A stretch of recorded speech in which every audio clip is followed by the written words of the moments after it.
My name is Guillermo Scaglia. I work for the LSU AgCenter. Today we are going to be talking about managing weanling calves until market ready. For this presentation, we did some assumptions. First of all, we're going to be talking about fall wean animals weaned on October 1st, steers or heifers with a good genetic potential for growth. Their average weaning weight is going to be 500 pounds.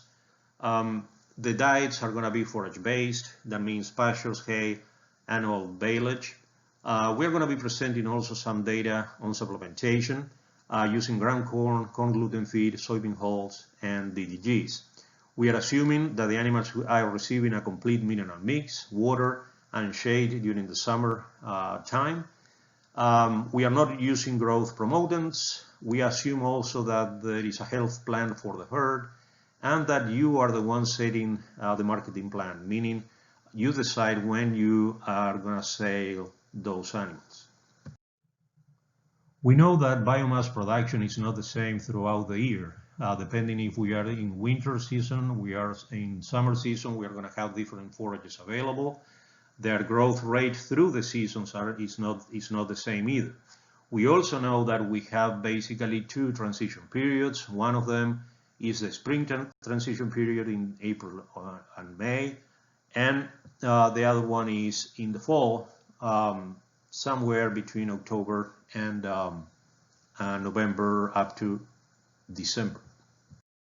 In this slide, we have the timeline that we considered for the presentation. As indicated before, the animals are weaned on October 1st with 500 pounds. At that point in time, we are entering the fall transition period that will last for 100 days. The average daily gain of those animals, it's 1 pound per day, meaning that at the end of the fall transition periods, they are going to weigh 600 pounds. That will be January 10, and at that point, they will get into winter pastures.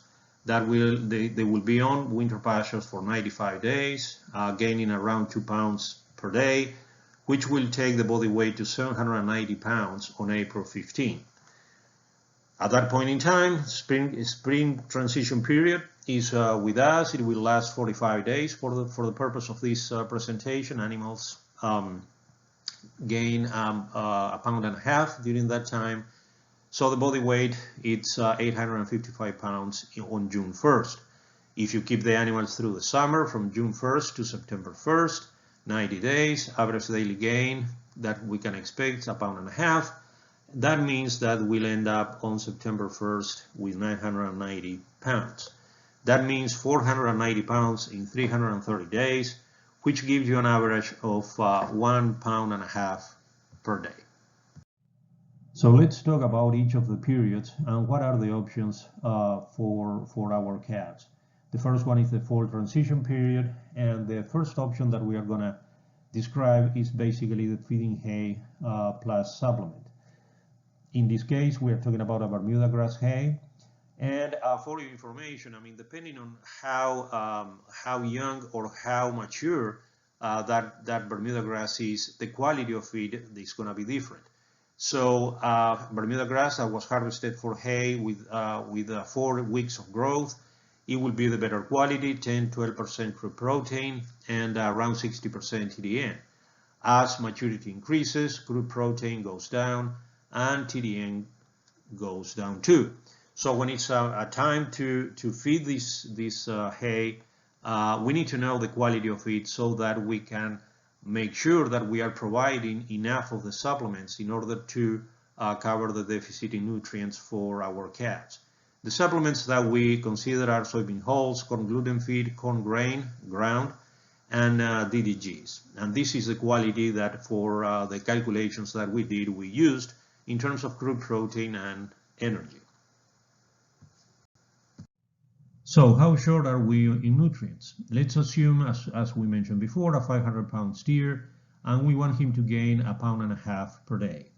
The requirements of that steer is per day is 7.9 pounds of TDN and 1.41 pounds of crude protein. We have this hay, 10% crude protein and 55% TDN. He can consume 1.75% of his body weight of this hay. So if you do the math, that means 8.75 pounds of hay that the animal can consume per day. Based on the quality that we have, that means that the animals are getting from that hay 0.88 pounds of crude protein and 4.8 pounds of TDN.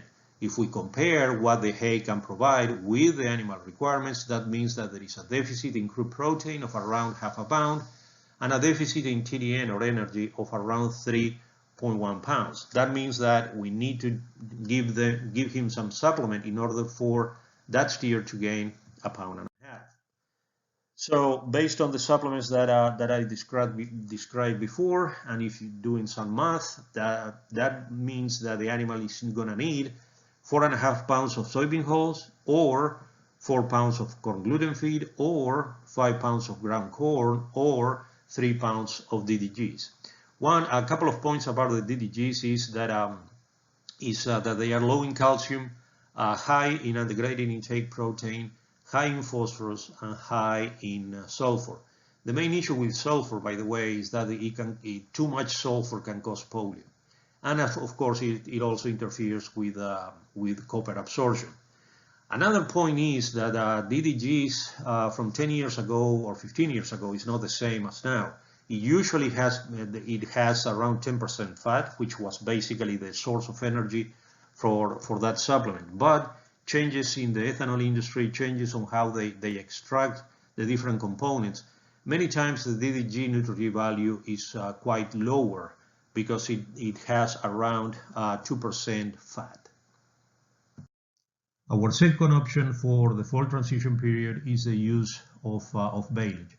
And I just wanted to show an experiment that was conducted at the Hill Farm a few years ago by Martin and co-workers, where they evaluated the use of Bermuda grass hay, ryegrass baleage, and Bermuda grass baleage.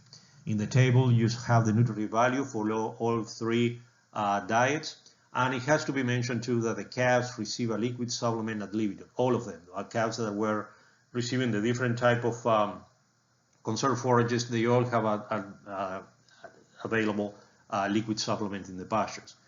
If we talk about the gain, ryegrass baleage allowed greater gain for those calves, around a pound and a quarter, while Bermuda grass hay and Bermuda grass baleage was lower and quite similar between them.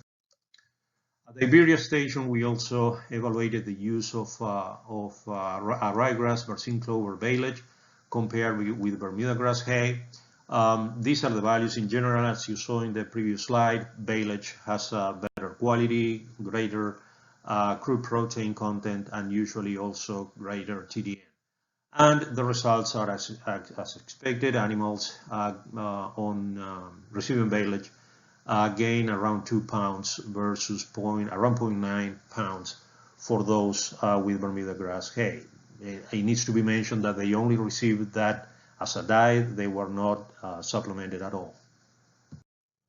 A third option that I want to mention today is the stockpiling of Bermuda grass.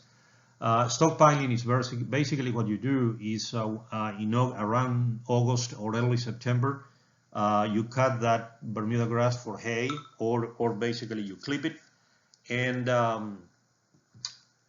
you fertilize it and you close it. So you allow that Bermuda grass to grow as much as possible until it's ready to be used.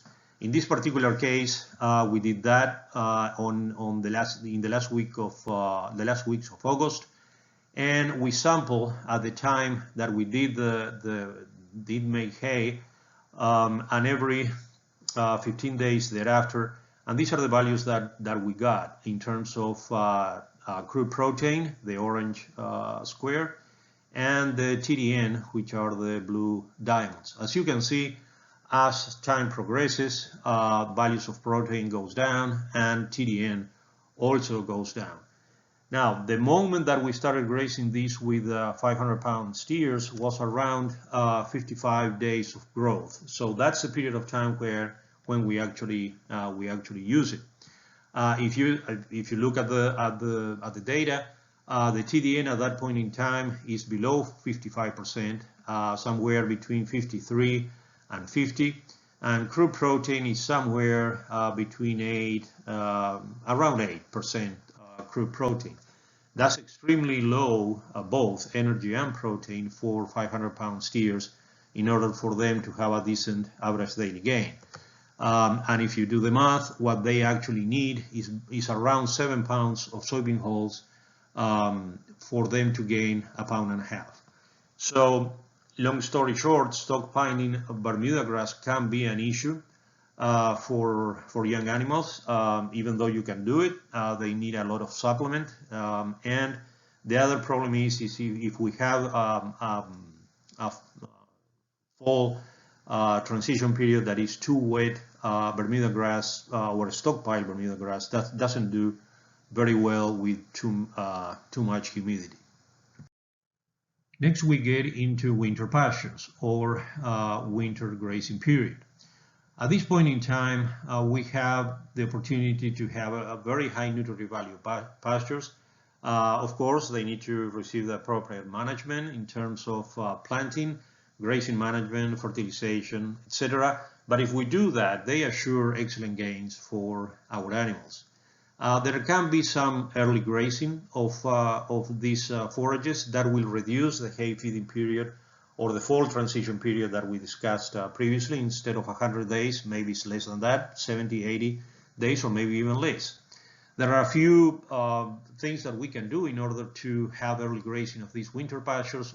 One of them, for example, is to use rye or oats, or one cultivar of annual ryegrass that is called early ploid. Have some potential in order for give more forage mass early on, going into the winter period. Brassicas, like for example radish and turnips, as well as kale, can also provide good green forage early on in order again to reduce the hay feeding period. In terms of annual ryegrass, first of all, you need to use approved cultivars that can assure high quality and abundant forage mass produced. They can be diploids or tetraploids. In our evaluation of these cultivars, there is not much difference between some of the diploids with the tetraploids. However, you can think about using cultivars with other characteristics, like for example resistant to disease or cold tolerant. The AgCenter published a fact sheet every year dealing with evaluation of annual ryegrass cultivars, where you can get a lot of information about them. Clovers can also be used to improve even more the nutritive value of these pastures. We learned that they are kind of site-specific. Some of them may perform better in some regions of the state than others. We have used red, white, and berseem mainly, and we evaluated them in different grazing experiments. But of course, you have other clovers, like for example, ball clover, crimson clover, etc. This table shows data dealing with performance of animals on winter pastures and cost of production. The first column is body weight, stocking rates in pounds per acre, stocking rates in number of heads per acre. Then the pasture that was evaluated, RG is ryegrass or ryegrass plus clovers. The system continuous stocking is the C. The R means rotational stocking. Then the average daily gains, grazing period in days, and cost of production in dollars per pound of body weight. So if you see those numbers, the cost of production, just to get into the dollars figure, we are talking around 36 cents per pound up to 97.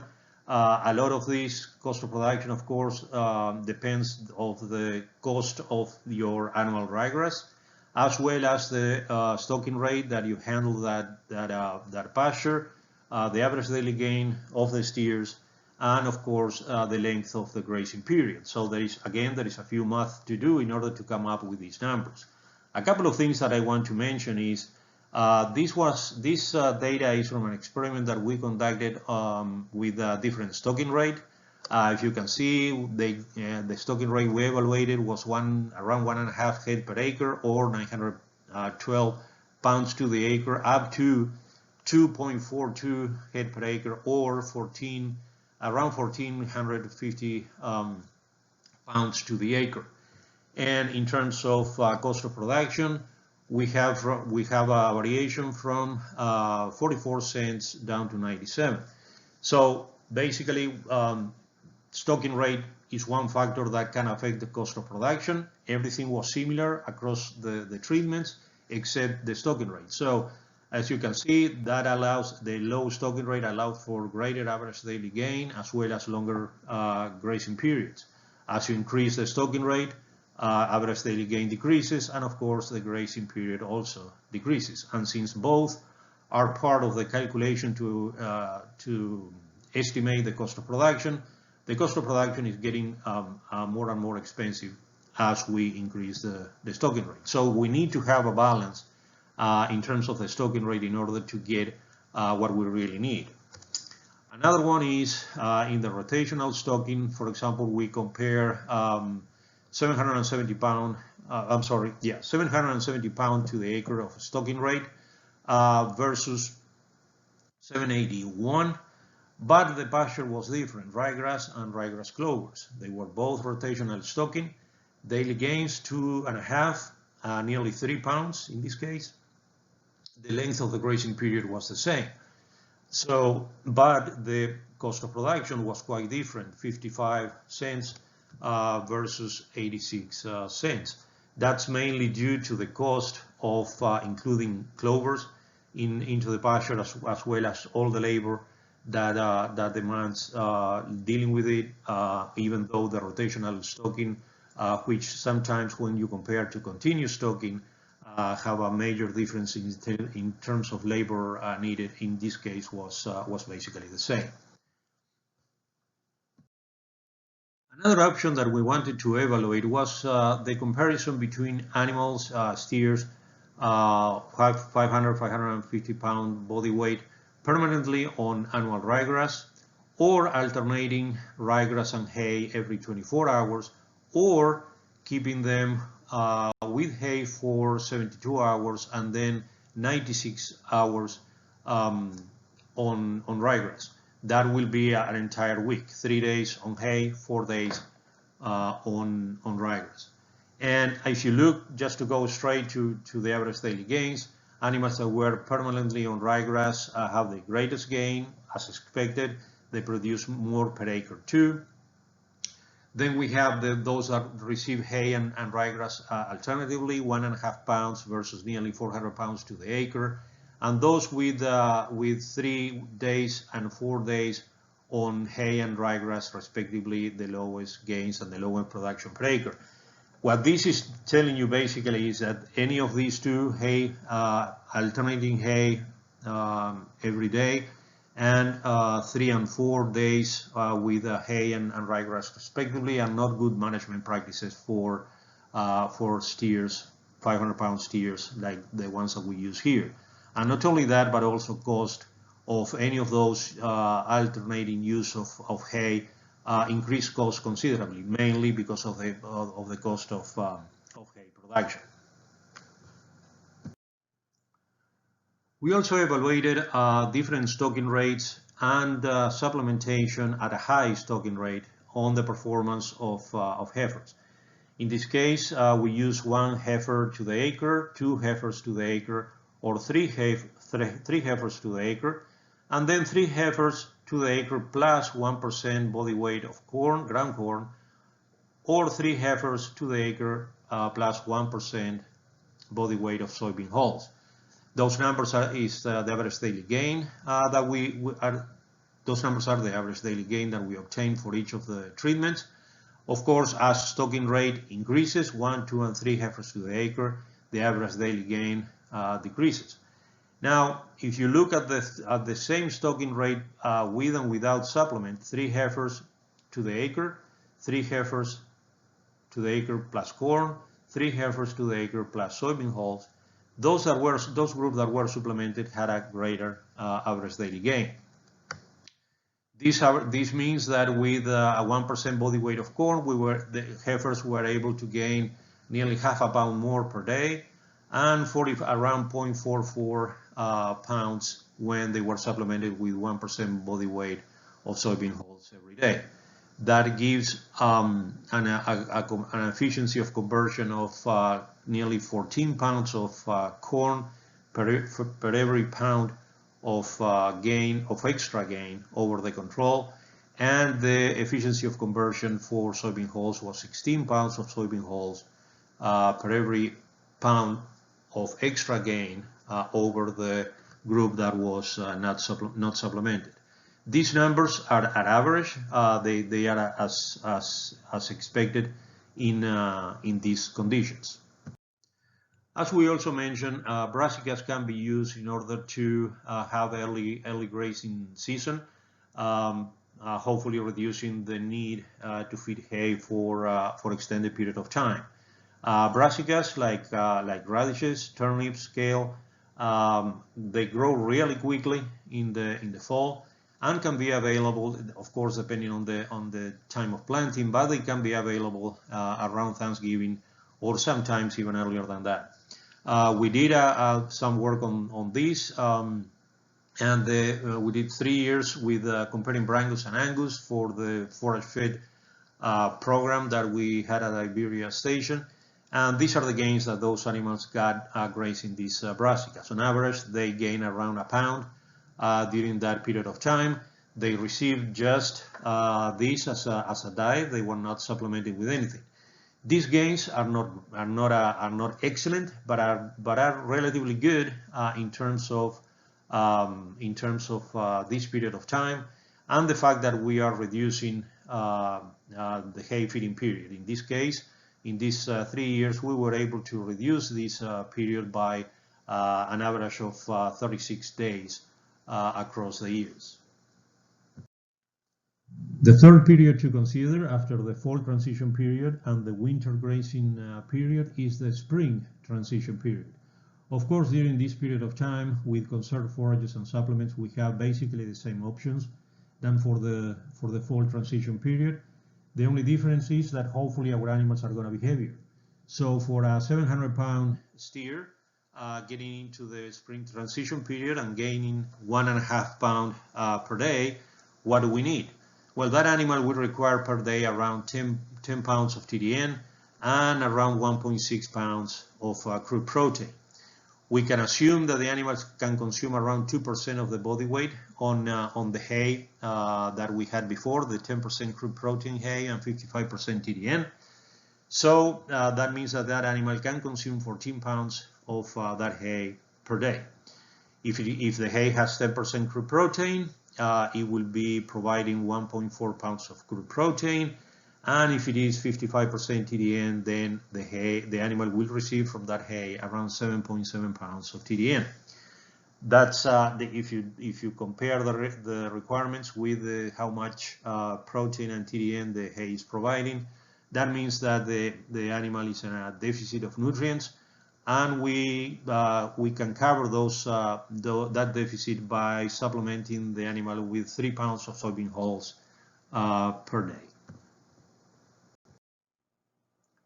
Another option for the spring transition period is the stockpiling of winter annuals. It's the same concept that we had before for stockpiling Bermuda grass, but in this case doing it with winter annuals. In our case, we stockpile a mix of ryegrass and clovers, and we graze it with 800-pound steers with 14 months of age. Obviously, that we evaluated the closing the pastures at different times, mid-February, early March, and late March. And at the moment of the starting of grazing, that was May 1st, the forage allowance was much bigger for animals that were in the mid-February stockpiling treatment compared with the others. Evidently, the one in late March had the lowest growth stockpile for grazing. In terms of the average daily gains, as I said before, those were 850 pound steers. Those that grazed with the highest forage allowance, they gained more, nearly close to 4 pounds. A little over 3 pounds, the ones that grazed pastures that were stockpiled since early March, and those in late March were had a gain of around 3 pounds. Even though they have different gains, evidently those are pretty good gains for these animals. In terms of grazing days, there was also a differences which is linked with the different forage mass that was available at the beginning of the grazing period. We are talking about over 60 days for the first group, around 50 and around 40 days for those steers that grazed the pastures that were stockpiled since late March. Finally, we have summer pastures. In this case, we really have a lot of different forages that we can use. Although, as we all know, summer perennials are the classic pastures that are grazed during this period of time. Those mainly are Bermuda grass and Bahia grass. And the same as for annual ryegrass, there are differences due to cultivars. For example, hybrids Bermuda grasses produce a lot of dry matter, and they are usually of greater nutrient value than other Bermuda grasses. And in general, also Bermuda grass is of better quality than Bahia grass. Summer annuals in general are of greater nutrient value compared with the perennials. In terms of the summer annuals, we have crabgrass, sorghum Sudan hybrids, pearl millet as example of summer annual grasses. We also have summer annual legumes, Alice clover, cowpeas, different kind of peas, soybeans. So depending on how you want to approach grazing season during the summer, the alternatives that we have are really, really great. These slides show some data that we were able to get evaluating different stocking rates and of course animals with different body weight from 500 pound steer up to 950 pound steers. This is the stocking rate for them and the stocking rate in terms of pounds per acre. In all cases, they were rotationally stocked on other Bermuda grasses. Average daily gain and grazing period in days. As you can see, we have really good gains considering that they were Bermuda grasses and that we are talking about summer in Louisiana. High temperatures and high humidity evidently has an impact on animal performance. This is a study that was conducted in Arkansas where they evaluated the use of different supplements. In this case, it was corn, ground corn, DDGs or soybean hulls, and they were fed at a 0.5% body weight per day. The stocking rate was the same for all treatments. They were continually stocked, and the gain of those animals were close to 2 pounds, between 1.6 and nearly 2 pounds per day, with 107 days of grazing period. So evidently the supplementation in this case helped those animals to get better gains than the ones that we got without any supplement. This is to tell or to indicate too that even though these are 700 pound steers, usually Bermuda grass doesn't have enough quality for growing animals. So you need usually to supplement with some kind of, sometimes protein and sometimes protein and energy, depending on the quality of your Bermuda grass. As mentioned before, we also have the summer annuals. These are much more quality than what a Bermuda grass can provide. At the Iberia station, we evaluated the use of sorghum Sudan, also at different stocking rates and with animals of different body weight or age. So we are talking about animals from 500 pounds up to 950 pounds. that were rotationally stocked on sorghum Sudan, BMR. That means brown meat rib, which is even a better quality type of forage. The gains that those animals obtain oscillates from around 2 pounds to 2.5 pounds.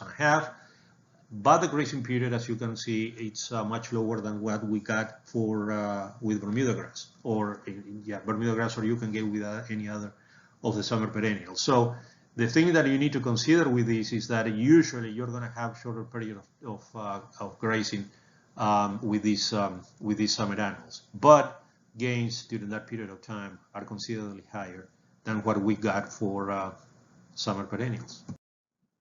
Another study that we conducted was just to compare Alice clover and pearl millet using heifers. They were around 700 pounds of body weight. They were stocked at 2.3 heifers to the acre, or which is the same to say 1,624 pounds to the acre. This grazing period was also of 60 days, and the average daily gain was much better for Alice clover, a little over 2 pounds, compared with 1.75 for pearl millet. Regardless, they are pretty decent gains when we consider that we are getting them during the summer period.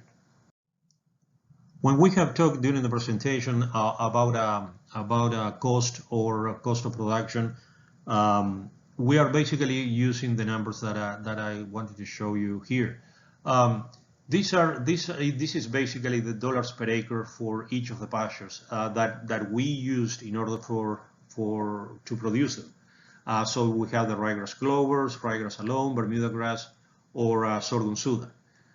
So now, if you consider how much dry matter they produce, we measure that and we got these numbers around 5,000 pounds to the acre. Ryegrass clovers, 4,500 for ryegrass alone, 11,000, and 18,000 plus for sorghum Sudan. The point that I'm trying to get with this is how much it costs the pound of dry matter for each of the pastures. And those numbers are reflected here. 5 cents, around 4 cents, around 2 cents, etc. So we are talking about a very cheap source of nutrients for animals. That means that if you do a calculation in how much it costs to actually feed a steer per day in each of these pastures, and these are the numbers, assuming that it's a 550 pound steer that consumes around 14 pounds per day of these pastures. These are the costs. We are talking about around, let's say, 75 cents per day versus 10 cents per day on sorghum Sudan, and that's reflective of how much the pound of dry matter costs for each of those pastures. If we do the same for a little heavier animal, 700 pound steer, you come up with those numbers. And remember the data also dealing with the nutritive value of each of them. If we consider crude protein and we measure this, 18% for the mixed ryegrass clovers, 14 for ryegrass, 10 for Bermuda grass, 11 for sorghum Sudan, the cost of the pound of protein is depicted in this line over here, from 28 cents down to 7 cents. Again, that's really cheap. Just to give you an idea and to compare, if the corn gluten feed that you purchase is 21% crude protein and you pay $288 per ton, the cost of the pound of dry matter of that corn gluten feed is around 13 cents. And the cost of that pound of that crude protein is around 0.62 of a dollar, or 62 cents. So if you compare these numbers with the numbers that we got for pounds of forage dry matter, 5 cents, okay, the most expensive one, versus 13 cents in corn gluten feed, or 28 cents, the most expensive pound of protein, versus 62 cents for corn gluten feed. So standing forage is the cheapest source of nutrients for animals, for cattle. All right, and anything that you put on top of that evidently is going to increase the cost of production. So some final thoughts. You're the one that knows your resources in terms of land, in terms of cattle, in terms of infrastructure. So you are the one that has to come up with a plan in terms of what forages can produce when, how much input you can put in those forages.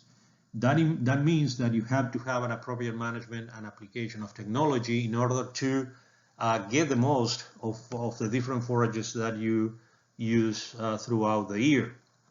Also, in terms of technology, for example, something that is not used too much is our growth promotants in calves.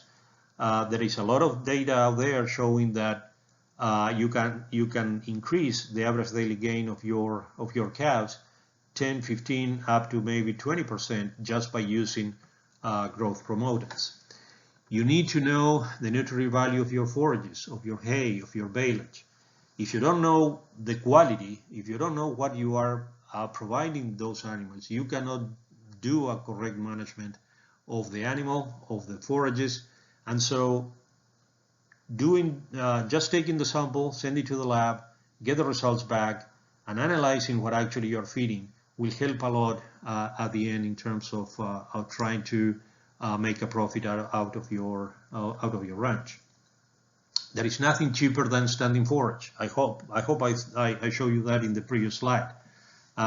Believe me, no matter what, there is nothing cheaper than that. You need to manage it appropriately, though. You need to know how many animals you can put to the acre. You need to know how you graze it, how you give rest periods. You need to know a bunch of different things. But having that knowledge will provide you with pretty good results.